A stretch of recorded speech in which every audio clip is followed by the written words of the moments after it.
episode of The Adrienne Ross Show. If this is your first time tuning in, a special welcome to you. I'm glad that you've joined in. All right, before we jump in to what we're talking about today, I want to pause and tell you about an organization you're going to hear me talking to you about a lot. And I'm excited to be able to share this with you. This organization is called We the People. In particular, We the People of Cape Girardeau County. Now, many of my listeners, actually most of my listeners, are from the state of Missouri, which I'm glad about because I live here. And so you may be familiar with We the People, but I want to tell you a little bit more about this organization. We the People has a mission statement. I'm just going to share it in their own words.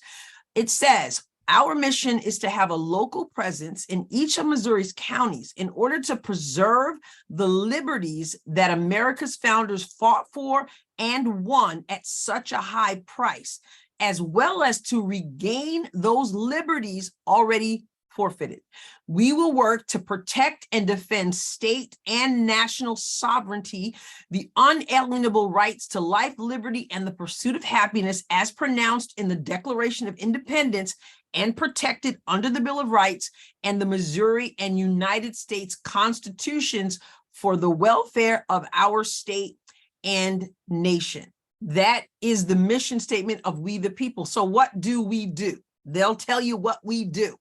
In their words, what we do is we believe knowledge is power and will provide opportunities for the people of Missouri to grow an understanding of the role of government through training in leadership, the Missouri State Constitution, and the principles of liberty provided by our founders in our United States Constitution.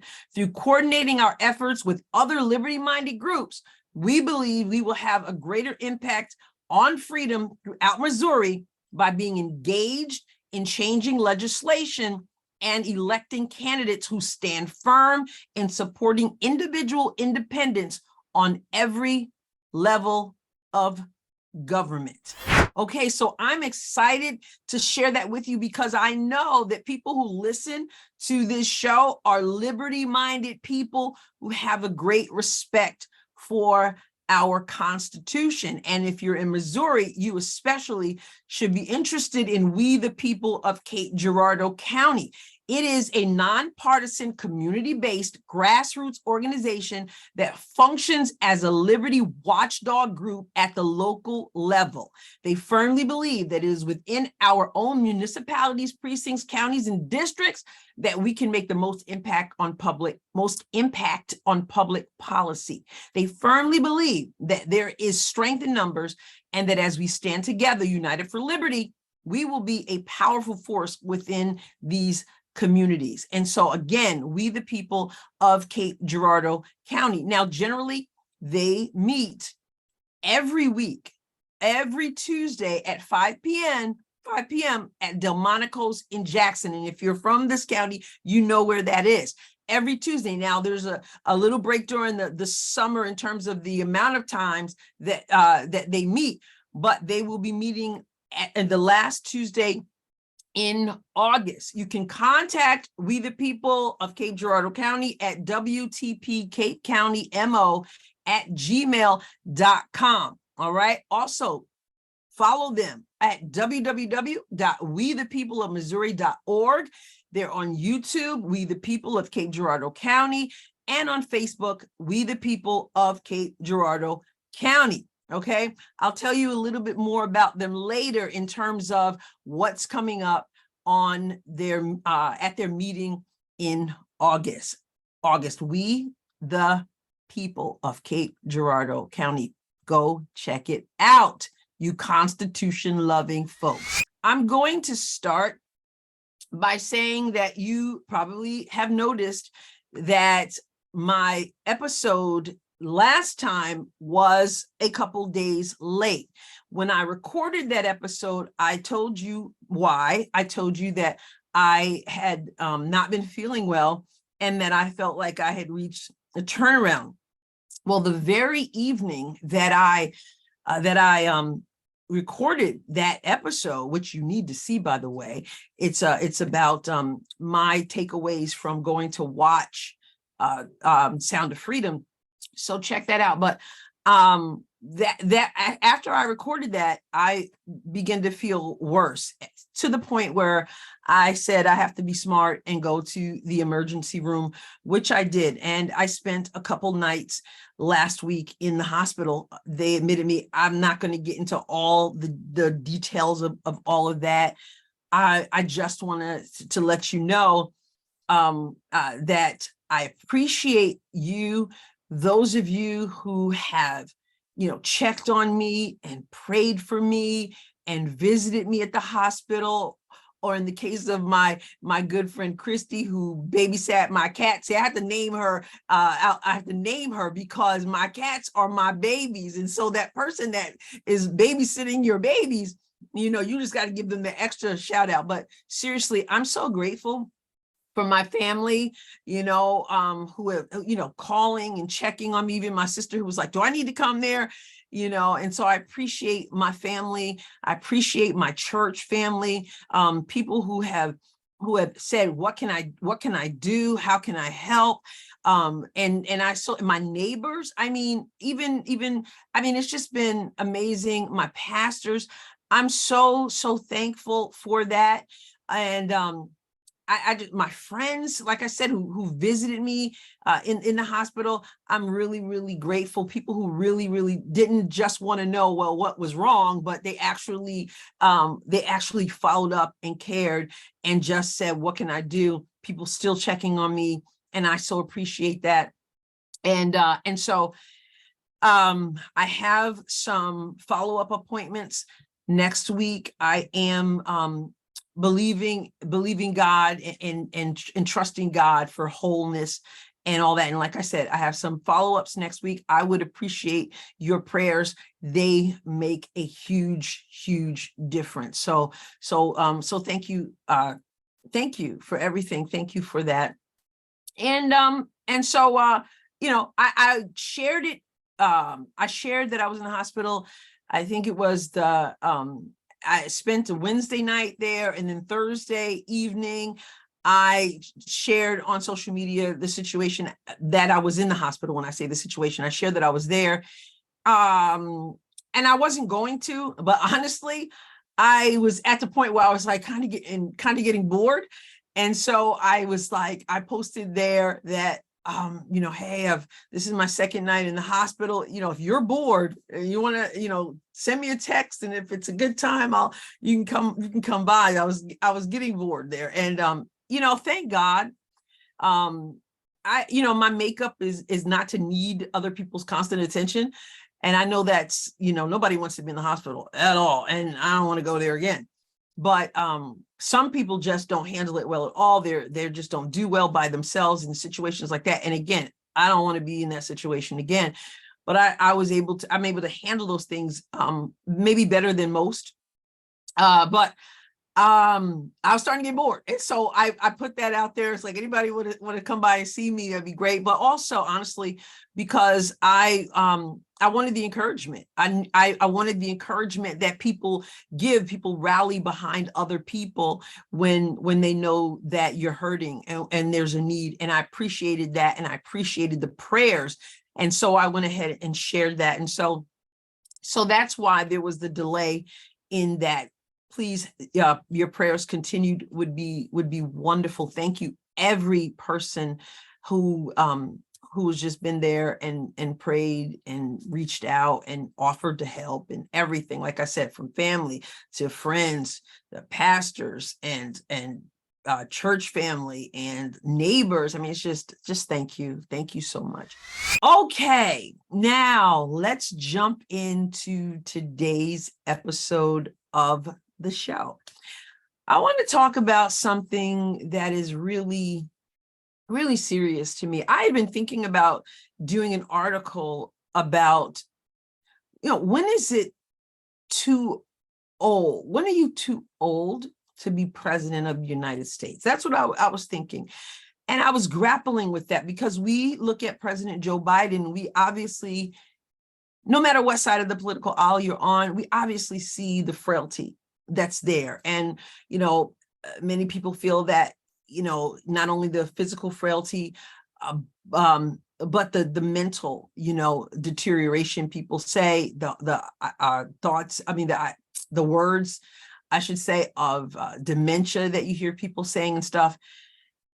And it's obvious that something is up, and whether dementia is there or whether it's just, age and he's frail and he's falling and all that. I've heard people have this conversation before, like what should there be an age that people say, maybe we should have an age for when, that's the cutoff, no one should be president at that age. I know that's controversial, but when I think about that, I think about former President Donald Trump, who's no spring chicken himself, but he's certainly no Joe Biden. They say you can't keep up with him. He's obviously clear-minded. He's obviously on the move. He's got a wild schedule and he's out there. It's not like he's half asleep at the podium. He's energized. And so when you think about, well, should there be an age? And if you've thought about that, then you got to look at something like someone like him and something like his situation. And you go, well, we certainly wouldn't want to keep people who are that spry and alert and lively and all that and vibrant, and then not give them an opportunity. But really, it makes you wonder when you see President Biden. So, originally my thought was about the presidency, but I imagine over the last few days, you've seen some video of not the president, but senators who clearly have some things going on. And you have to say, should age be a factor in obviously we know you have to be 35 to be president, but should there be a cutoff on the other end? We don't have that. And probably because who could have foreseen in the beginning of all this that people would be trying to serve in public office like this forever. It was, you go, you serve, and then you go on back and do your thing. But people have made a career out of elected office and all this. And so we have this conversation because we see what we see. So I just want to start by talking about the president, and then I'm going to transition into the other two, the senators, who obviously are displaying frailty as well. So let's take a look at just a compilation of President Biden's frailty on display, obviously for Americans, but also for the world, for the whole world to see.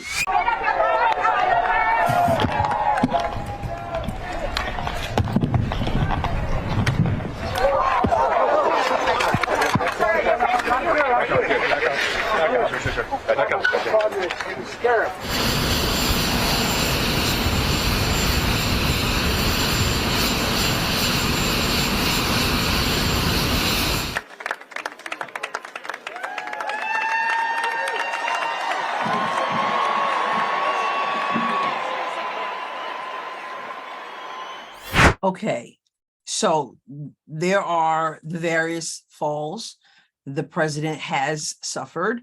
And, when you think about the Air Force graduation, he turned, there was something on the stage, he tripped over it. That could happen to anyone. And if that were the only reason to think that age plays a factor in things, or the mental capacity as well as the physical capacity play a factor, then that would be one thing. But there are various things. And I know that there are people who would see that and they laugh about it. We probably have all heard the jokes about dementia. And as I am on record more than once saying how despicable I find that. And I also know that anyone who's ever seen a loved one go through what people are calling dementia, Alzheimer's, it's not a laughing matter. And I also feel very strongly that the Bible is true. And we know that we reap what we sow. And if you're 25, understand you're not going to stay 25. Now, I'm not saying you're going to be in that state. I'm not believing for that, but I am saying that, as Ma and Alma would say, God don't like ugly, and he ain't too particular about pretty either. That's a quote, Ma and Alma from one of my books, where a book of her quotes and illustrations. But God don't like ugly. And I'm not saying he's just trying to strike you down, but I'm saying that I just don't find it funny, and we might want to think about it, our loved ones, ourselves, and all that. So I'm certainly not a President Joe Biden fan, but I am a human being, and there are things bigger than politics, and so that concerns me. But so again, I was thinking about the presidency, but I mean, we've got people in Congress, I guess, and people and certainly in the Senate who are, they're up there in age, and it shows. And so let's take a look at a couple of those examples. Just a few days ago with Senator Dianne Feinstein. She's 90 years old, and we have already seen, the deterioration. She was away for a while. She came back, and people said, that she was away, and she denied it, and she just not cleared. But you know what? It seems that people benefit from her vote, of course.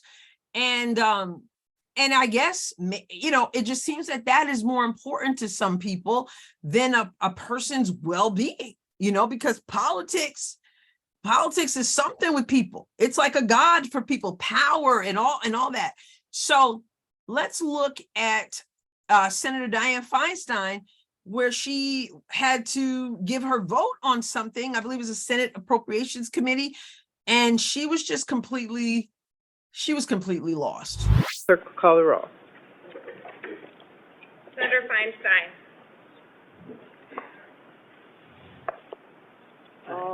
Say aye. Pardon me? Aye. Yeah. Just say I would like to support a yes vote on this. It provides $823 billion. That's an increase of $26 billion for the Department of Defense, and it funds priorities submitted. yeah. Just say aye. Okay, just Great. aye. Thank you. Senator Durbin. That hurts my heart. It really does. Again, she's 90 years old, and they're just telling her just to vote, which is not cool either. That she's being told how to vote, so that they can get the I vote. And she just looks so confused, so disoriented, and then she looks so vulnerable. She just looks so incredibly vulnerable, and she's just like, oh, just say aye. And so she does, but she's 90. Should senators be serving and voting, or being told to vote, and how to vote in this case, at 90 years old? Unbelievable and extremely sad. And you may not like Dianne Feinstein, but I hope you're human enough to see how sad that is. And it makes you wonder, are these people abusing people so that they can have the votes that they feel they need? So that's on the Democrat side of the aisle. Now let's cross over to the Republican side of the aisle with Mitch McConnell, who is 81 years old, Senator Mitch McConnell. Now he has, I guess we only knew about, or at least I had heard that there had been a fall and he had a concussion, but I heard something in the last day or two that he had actually fallen more than once. I heard somewhere. Either way, he's 81, and I'm not saying 81, you're ready to be put out to pasture. I'm just wondering, I'm just asking, because he absolutely froze at the podium. Does age play a factor? Should we not have people in these positions at that age? Are we abusing them, or are they so thirsty for power that they need somebody to kind of help them exit stage left, right, or whatever? So let's take a look at what happened to, or listen if you're not watching on YouTube. Let's tune in here to Senator Mitch McConnell at the podium. We're on a path to finishing the NDA this week. It's been good bipartisan cooperation and a string of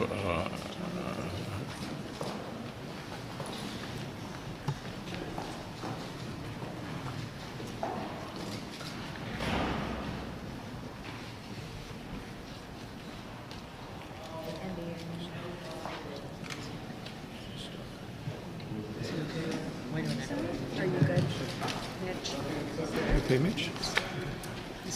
Anything else you want to say, or should we just go back to your office? Do you want to say anything else to the press? Let's go back. Go ahead, John. I'll take it. Let's go back to you. Go ahead, John.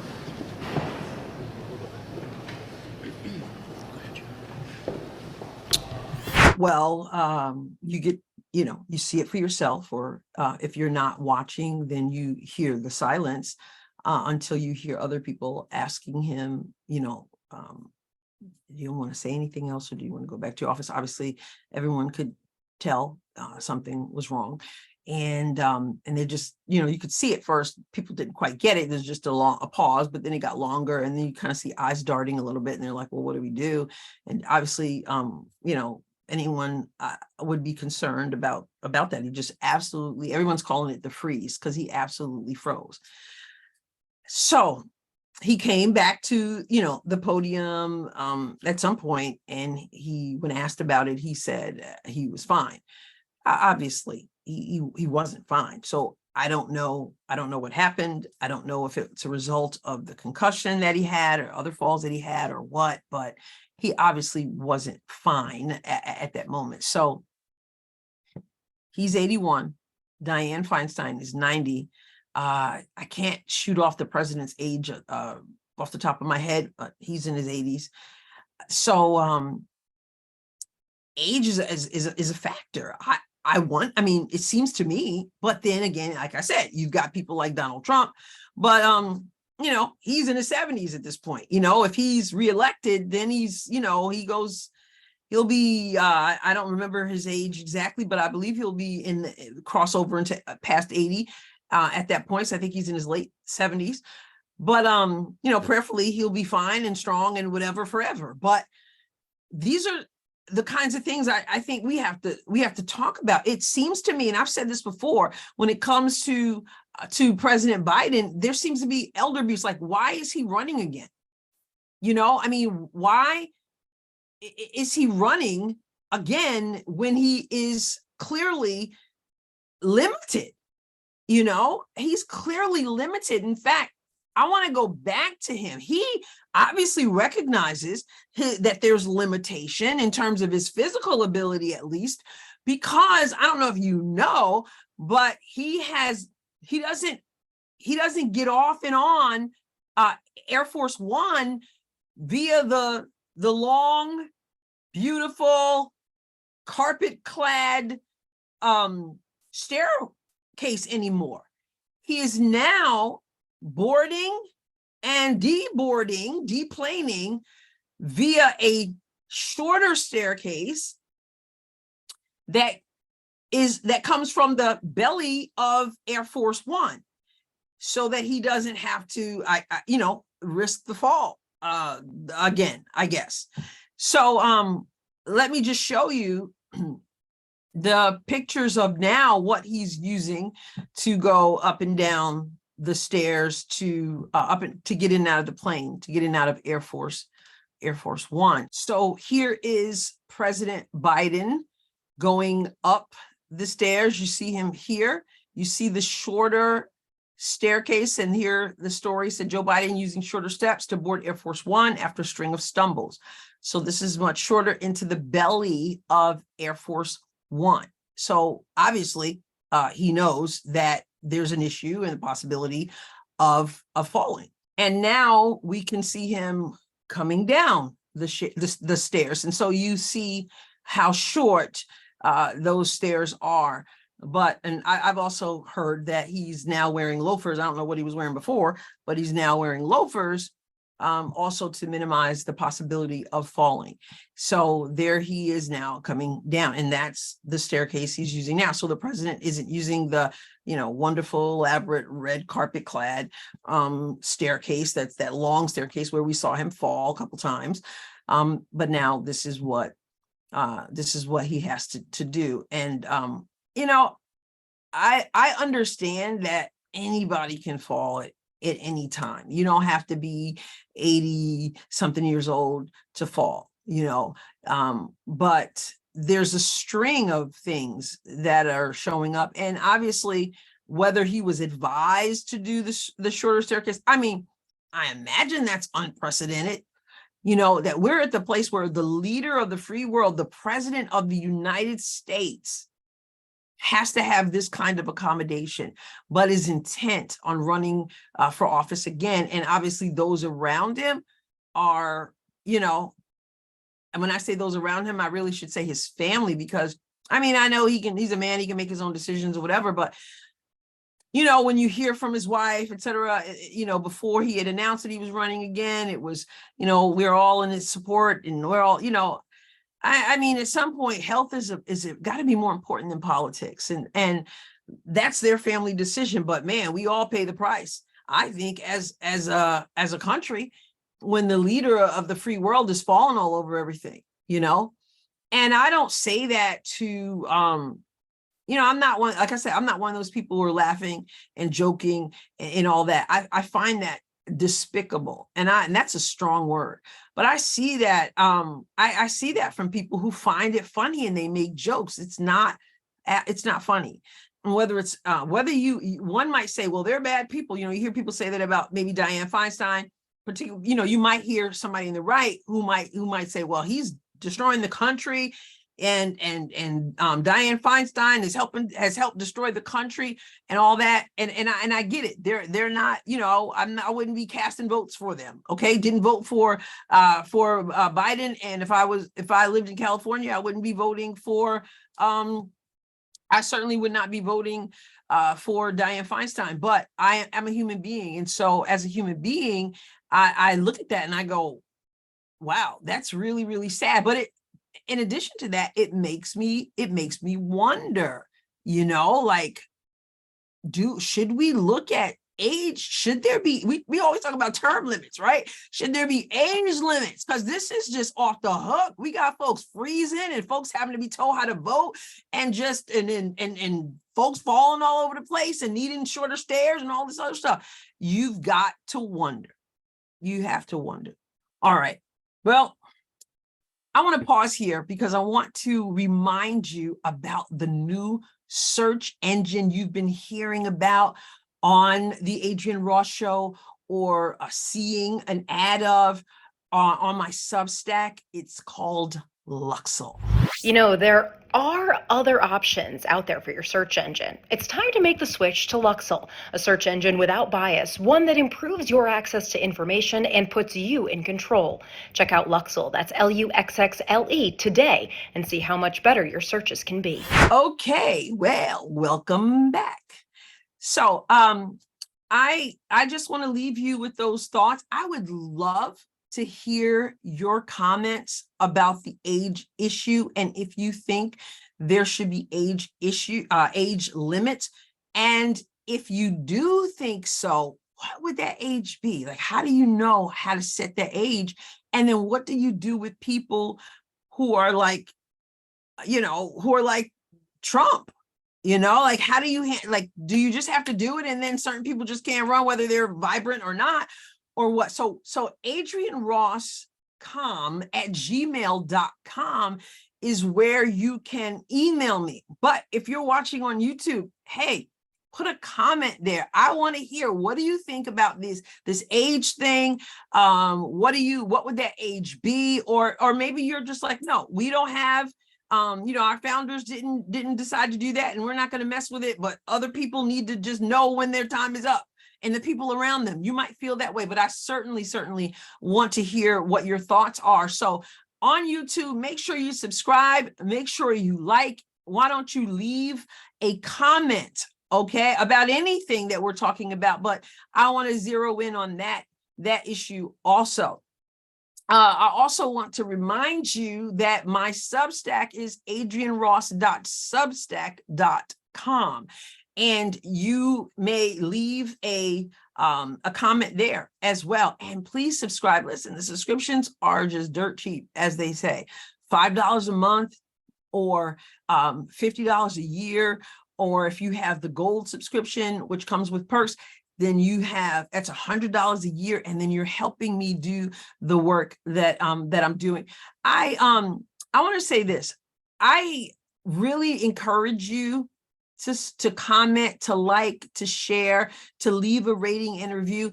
You know, there are people who are obviously watching or listening to this podcast, and you know, maybe they'll say something to me about it, so personally, so that and I know that they're watching or listening, but they never leave a rating, they never leave a review, they never hit like, they never share, they never do those things. And I don't know a whole lot about how algorithms work or whatever, but I have heard that those things matter out there somehow. So if you really appreciate the work that I'm doing, could you click like? Could you leave a comment? Could you go to YouTube and subscribe to the Adrienne Ross Show? Could you subscribe on, say, Apple Podcasts or Spotify or wherever? And also on Substack, there is also a free subscription on Substack. I'd appreciate the monetary subscription, but I would love you to be a free subscriber and follow along. Those things out there in the algorithm world or whatever, they matter. So don't just go tell me, wow, that's, or just I kind of find out that you're paying attention somehow, but why don't you show that, as well as leaving a rating and a review? It's so easy to leave a rating on like Apple Podcasts, it's like a click, but you could also write a review. All those things help. And I'm asking for your help and your support. Again, don't just tell me, show that and help me to do the algorithm thing that helps us to I guess helps to expand it and all that good stuff. And I would really appreciate that. All right. So before I let you go, I want to remind you of the organization that I was just telling you about at the beginning of the show, and that is We the People of Cape Girardeau County. We the People of Cape Girardeau County. Their next meeting is in August. Their next meeting is August 29th. It's Stacy Shore. She's the guest. They always have guests. August 29th, Stacy Shore, Programming American Children One iPad at a Time. That sounds absolutely fascinating. Programming American Children One iPad at a Time, August 29th at Delmonico's in Jackson at 5:00 p.m. Reminder that you can contact them at wtpcapecountymO@gmail.com. All right, so don't forget to check that out. We the People. So thank you so much for tuning in to the Adrienne Ross Show. I will catch you next time. God bless you abundantly.